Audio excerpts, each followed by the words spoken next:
আসলে বন্ধুরা এটার কোনো দরকার ছিল না। কেন এই আমাদের রোহিত বিরাটকে নিয়ে মিটিং করা হচ্ছে, কেন তাদের ফিউচার প্ল্যান নিয়ে গুরুত্বপূর্ণ মিটিং করতে চলেছে বিসিসিআই, এটার কোনো দরকারই নেই আমার মতে। কারণ দেখেন, বিরাট কোহলি এবং রোহিত শর্মা কনসিস্টেন্টলি তারা পারফরমেন্স দিতেই আছে। তারা অস্ট্রেলিয়া তো ভালো খেলেছিল, এখন এই সাউথ আফ্রিকা তো ভালো পারফরমেন্স। তো অবভিয়াসলি তারা 2027 বিশ্বকাপের আগে যতগুলো ম্যাচ আছে, মানে ওডিআই ম্যাচ আছে, তারা অবশ্যই সেগুলো খেলতে ইচ্ছুক।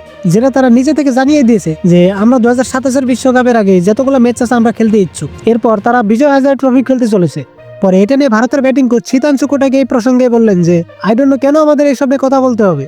বিরাট কোহলি দারুণ ব্যাটিং করেছে, তার ভবিষ্যৎ নিয়ে কথা বলার কোনো কারণই দেখি না। যেভাবে সে ব্যাট করছে দারুণ, অসাধারণ।